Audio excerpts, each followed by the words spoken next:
Hello and welcome once again to News Central. This always happens to me where I try to introduce the show first before the station. I'm not going to make that mistake. This is News Central Television and the show is Report Desk Africa. And of course, my name is Bernard Akede. This is the show where we bring you some of the trending topics across the continent of Africa, which, by the way, have been covered by reporters of News Central Television. Again, my name is Bernard Akede, and as I like to say, I do not do this alone. Well, my name is Blessings Mosugu, and just like Bennett said, this is Report Desk Africa, the show where we keep you abreast of every situation. And most importantly, we have stretched it out into reports, and we have tried to do as much investigation as we can. So this is a show where we're going to analyze the trending topics as well as have guests discuss them on the show as well. So you are at the right place. Get a cup of coffee. I don't know if it's too late or too early for that, but just get whatever it is you can and relax, because we're about to take you through 1 hour of bliss. Now, before we go straight into our conversations, let's take a look at the forecast as of last week and the update that we have been tracking for you here on News Central Television. Now, we told you about the emergency session that was held by the United Nations in Geneva to deliberate on the ongoing conflict in Sudan. And also, the Sudan conflict has been an ongoing conflict for a while now, and we kept you abreast of the situation, and we'll be giving you more updates as it unfolds. And besides Sudan, we also told you that Zimbabwe is providing humanitarian support to victims of flood in Rwanda. And finally, on our crystal ball, which I said we will change to crystal screen when the time comes.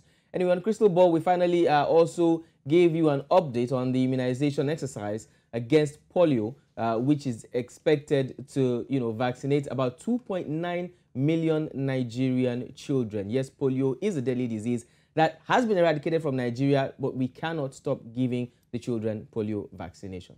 Well, that said, we start today by taking you to West Africa. We'll be looking at Nigeria, where we talk about the case of police brutality and, of course, its repercussion on both the citizens and the police force itself and the country at large. Now, in West Africa, we'll also be looking at we're celebrating Hilda Bassi's win all across the country, but we would also be talking about flooding on the African continent. Now, these are the stories that I'll be looking at: the Seun Kuti story, the flooding on the African continent, and we will be weighing on the situation, of course, with our guests at hand. So do stay with us. It's about to be an hour, please.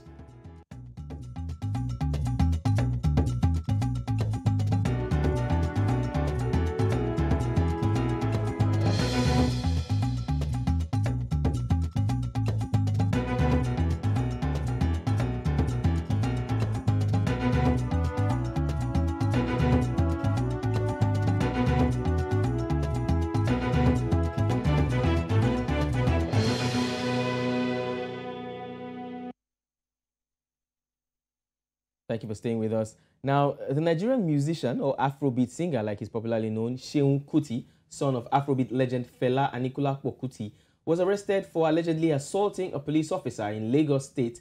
Lagos State Police said on Monday. Now, an order was made for the arrest of Kuti on Saturday after a viral video showed him on the road shouting and, apparently pushing and smacking the police officer in the face. However, the police say the investigations will be detailed, transparent, and professionally pursued, and justice will be manifestly served by all parties involved. Well, like they say, if you can't do the time, don't dare the crime. That is the situation of Seun Kuti right now. He has been apprehended, and reports reaching us says that they are going to keep him again for another 48 hours. And that was not without a fight, because we heard that they were going to keep him for longer, but his counsel was able to fight that and reduce the hours that he will be staying until the investigations are done. Now, this case of Seun Kuti allegedly slapping a police officer has created so much buzz on social media and even in real time.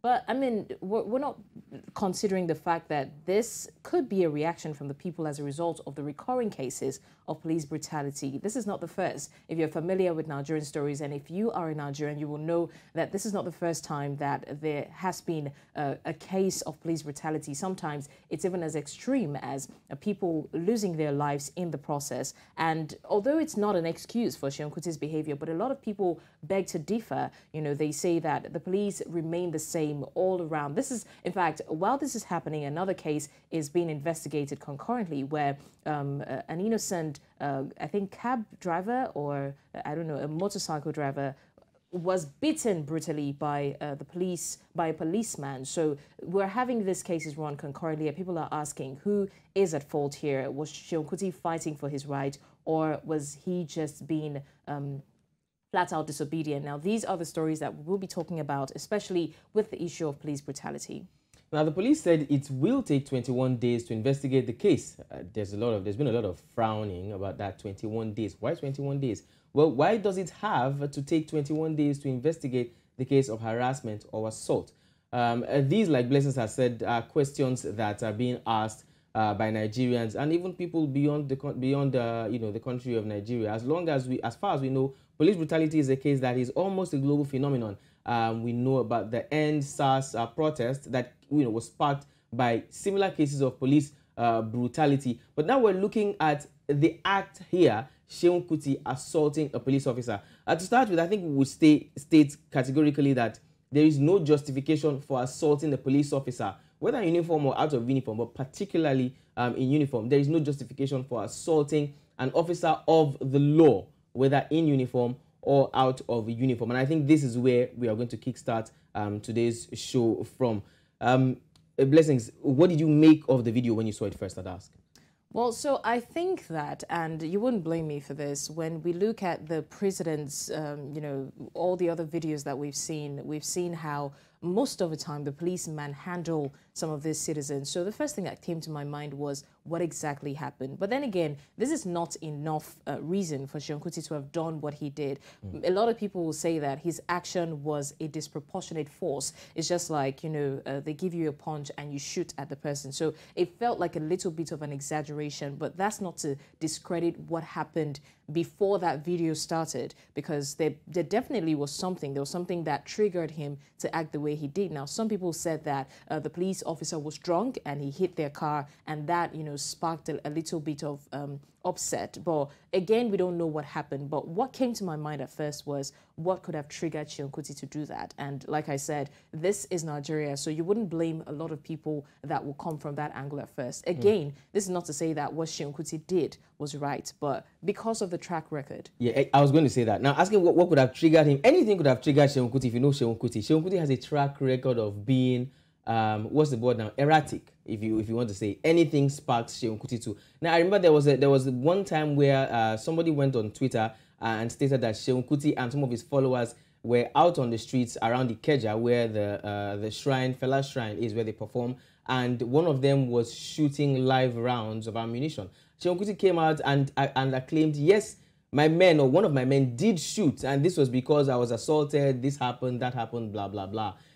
So it's not, it wasn't really surprising when this was seen. But now a lot has spiraled out of this. And one of the things that has come out, which one Twitter user did mention, is that the police should not be tired, because from this case, they are going to see a lot of cases of police brutality that will be uncovered. Right, and that's exactly what we're seeing now. Like you clearly mentioned, we saw the case of the tricycle rider who was brutally beaten. There was another video of a lady who was being flogged viciously. And then I've been seeing cases that have been dug up from the past. Just before we came on the show, I was on Twitter again. I was seeing cases of police brutality, and some even claiming that certain persons were killed by, allegedly killed by police officers. The cases were buried. So we're going to keep seeing these kind of cases and stories unfold over and over again until eventually Seun Kuti's case, is put to rest. But then again, it's beginning to seem funny, right? And now the police said it will take 21 days,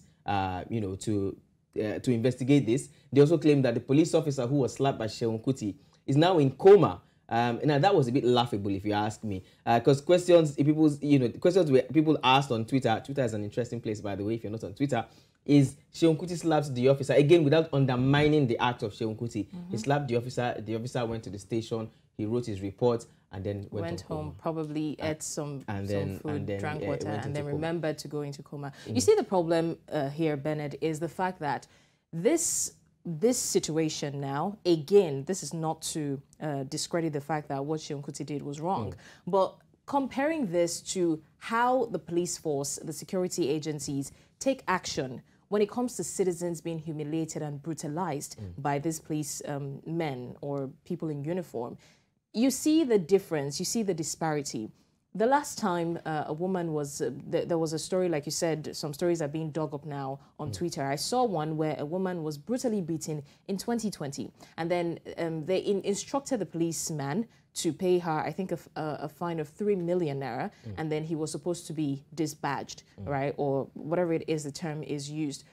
Fast forward to 2023, the woman comes out to say that the money has not been paid to her, but that is not even the case. It's the fact that the police officer that was supposed to be sent out of duty is still actively in force and probably has been promoted. So what exactly are we looking at here? Are we saying that the policemen are of more priority than the citizens? Because you do this and you get away with it. This is not the first time we're having this conversation. I remember one time when we were speaking with a PR man for the police force, and we're asking him a question about why these actions that are claimed to be taken, for the policemen that commit these crimes are not done in public. Why is it that they are not accountable to the citizens? We need to know every proceeding that goes down, most especially the issue of murder, where a person loses their life because of maybe negligence or an act of force or power play from the side of the police. But at the end of the day, we don't hear anything. And some few months down the line, we see the person still actively in force. But why is it that a citizen does this and then he's remanded in custody, was almost going to be remanded for more than 2 days, if not that, the people fought it. And then sometimes this proceedings, like we hear, there was a time that his family was not allowed. Even his lawyers were not allowed. So why is that disparity? Why is it that the police force does something and then it's covered and then citizens do it, which again is not to say that what they're doing is right, but then there's this drastic action against them. So many questions to be asked. Now, we have a video of Seun Kuti ranting on social media just before this incident happened. And when we come back from looking at this clip, we're going to be joined by our colleague in the house, Adesewa Odusoga, who would also weigh in on the matter. And then there's several things that we would like to actually analyze, and if you like, psychoanalyze as well, concerning this Seun Kuti versus the Nigeria police. Let's take a look at this video and then we'll be back. You know how many police I don't tear slap? They'll say because you be Fela Pikin. It doesn't matter because Jesus be God Pikin if he die for you. You must know who you are before you make your move. So I make my move from where I did because I know who I am. That's how I must make my move.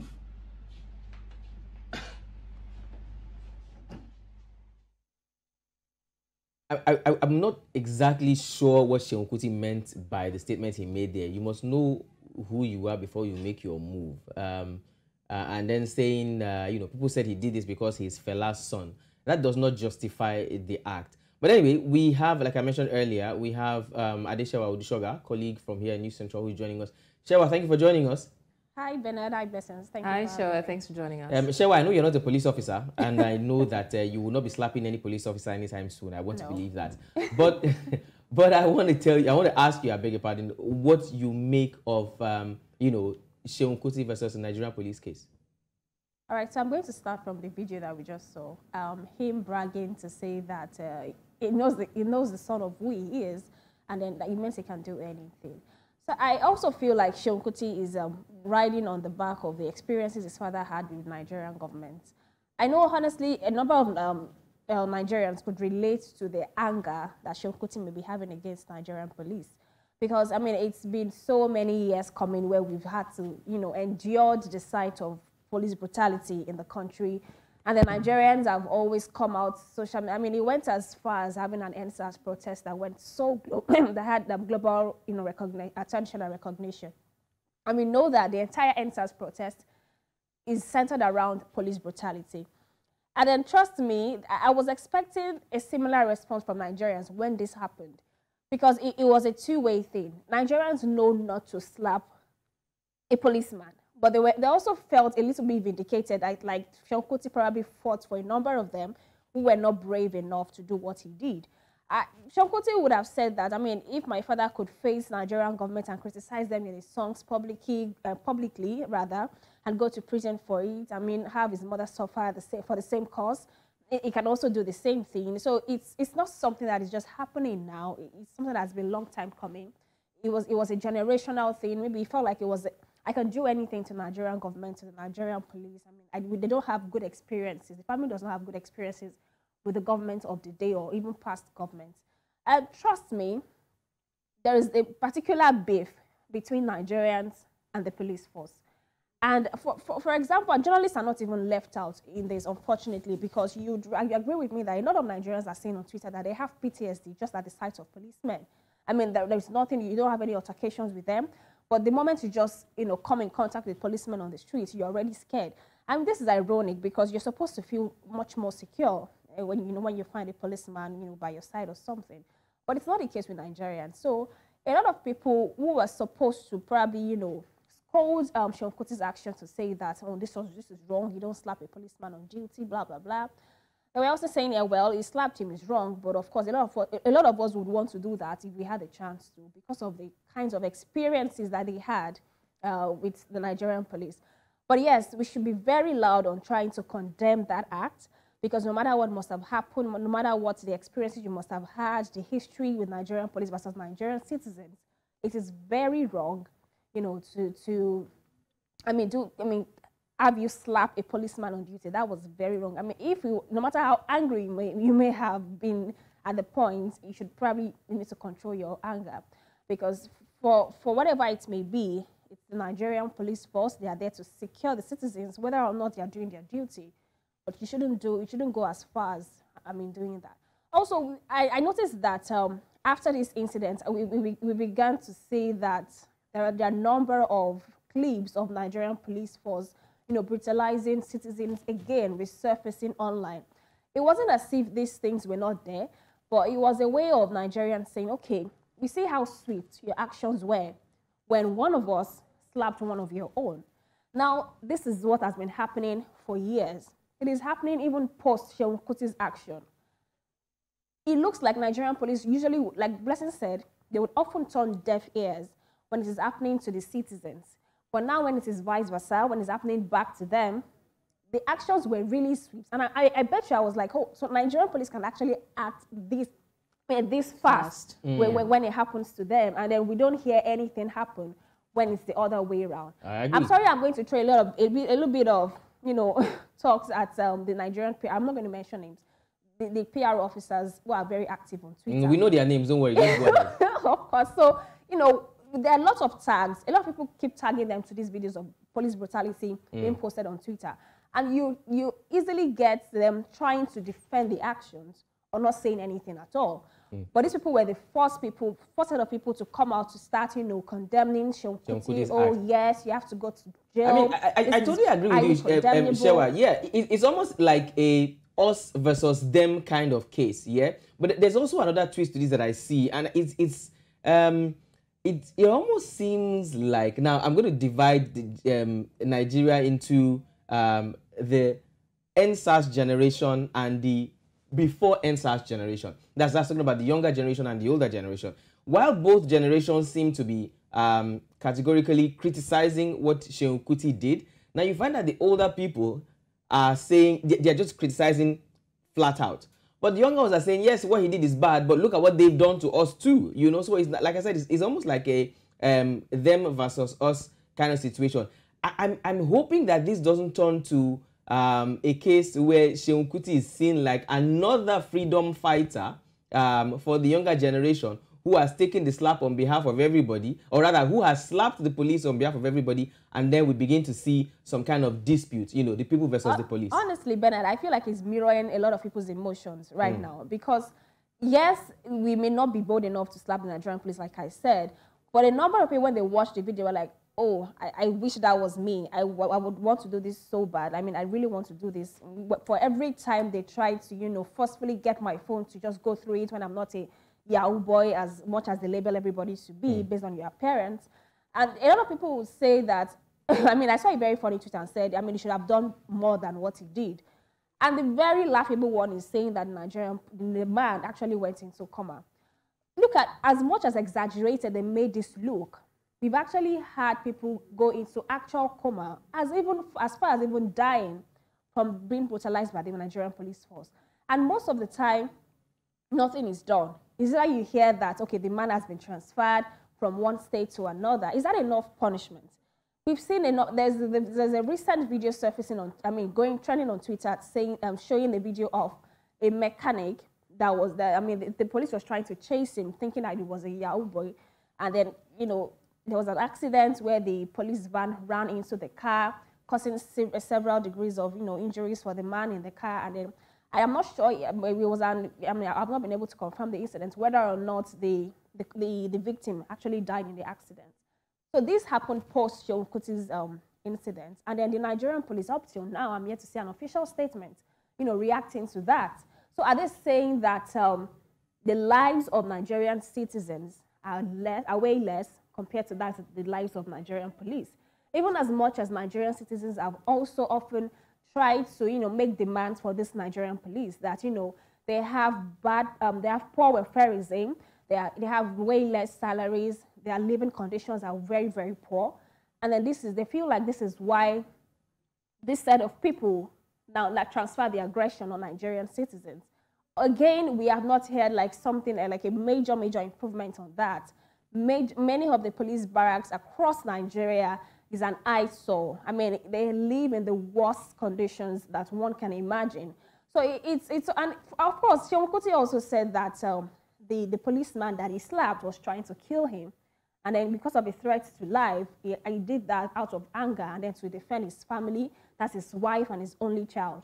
Now, a lot of people are also writing on this excuse that, okay, I mean, as the man of the house, I wouldn't watch somebody kill my wife and my only child. Yeah, about that, I would like to remind Nigerians that Seun Kuti is Seun Kuti, right? Yes. So if they're going to be looking for a freedom fighter, I don't think that they should look for that in Seun Kuti. Seun Kuti did what he did and probably should, you know, suffer the consequences if the investigations are done and it's found that he's guilty. That is not enough for him to say that because they've been doing it before. He decided to slap a policeman and all of that. I mean, people would say anything to just, you know, get out of the grip of the law. But then again, first thing I would want us to talk about is the fact that after all of this was done, police raided the house of Seun Kuti. Yeah. Why? For what? What exactly are they looking for? Is there an evidence to show that he slapped the man in his room, under his pillow? And then again, the fact that Femi Falana had to come out to debunk a statement that was made earlier that no citizen has the right to slap a policeman, which we all know. But then he now said something that sounded like even if the police did what they did, it made it feel as though they have all the rights. But looking at the act in 2017 that Femi Falana pointed out, it actually shows that any policeman who harasses or manhandles a person is subject to about 25 years in prison. So why would someone come out and make it feel as though no citizen has the right to attack a person in uniform, but the uniformed men have every right to attack citizens if they do not do their biddings? These are the problems that we're facing when someone tries to tweak the law in their favor. You know, these kind of issues come out and the first thing you're saying is the citizen has no rights, even if the policeman does whatever to them. And I'm not surprised by this statement now that people go about harassing people, beating them blue-black, just because the police force is strongly behind them. So these are things that, I mean, like Bennett said, this issue is unearthing a lot of other issues. Like, first of all, why would you invade his house? To look for what? You know, and then secondly, why would you come out and make it feel as though the citizens do not have the right to attack the people in uniform, but the people in uniform have the right to do same? It just doesn't make any sense. I think the police officers, well, after, I don't want to use the word invading, but let me use ransacking, like you said, like you used the house of Seun Kuti. They said they've uncovered certain things. Now, of course, it was quite expected. To start with, like Blessings clearly stated, there was no connection between the incident that happened on the road and the police searching his house, to the best of our knowledge, to the best of my knowledge. Except if he's a wanted criminal or he's done something wrong before that would warrant the police getting a search warrant from the court before eventually visiting or going through his house. To get what, to prove what? Well, that is slapped the police. So that's the thing. I think the police is actually, should I say, roping themselves tighter into this whole case, such that they are going to be visited by some kind of you know, displeasure by the citizenry, because there's so many disconnects in this case. Seun Kuti assaulted a police officer. We should treat this as a case of assault, and that is it. From what happened, Seun Kuti is not a criminal. He assaulted a police officer, but then dragging the case, keeping him for 21 days, searching his house, claiming that the police officer who was assaulted now went into coma. It's beginning to get so long. Now what I think I'm going to wrap up by asking, well, no gentleman, just the ladies in the house now. Where do you see this going? Where do you think this is going to spiral into? For me, I'm scared again that it's looking like it's going to be a us versus them kind of situation. Blessings, what do you think? Well, I feel, first of all, that if Seun Kuti really knows who he is, like what he said in that video, he knows who he is. We really do hope he does know who he is, because the truth about it is, whoever seemed to be confident enough, right, not even to slap a policeman now, to speak against the law, that is something we've seen over time in this country. If you feel like you're confident enough, it looks as if everyone tries to work together to break your feathers, even if it's going beyond what you did to prove that you actually deserve to be punished. So again, I really do hope that Seun Kuti knows who he is, because, I mean, obviously, this is them now trying to find something else to rope him into doing time in jail. Like Bennett said, this is clearly a case of assault. Investigate what happened on the road and let that go. But then they're taking it to his house, invading his house, trying to find what people don't know what they're looking for. So it only goes to show that they're now trying to rope him into staying, because everything that his counsel has said doesn't exactly warrant him going to jail. Maybe it does, but not for a long time. But now it's looking as if, some certain persons, I don't want to mention names, but trying to rope him into staying longer in jail. Share last words. I also think that, from comments from Nigerians, you would see that there's a level of distrust between Nigerians and them. And the police, because you can see that when the police visited his house, a lot of Nigerians were saying that we need a transparency, that I hope they have not gone there to plant something so that they can accuse him that probably because he was on drugs, that was what led to his actions and all that.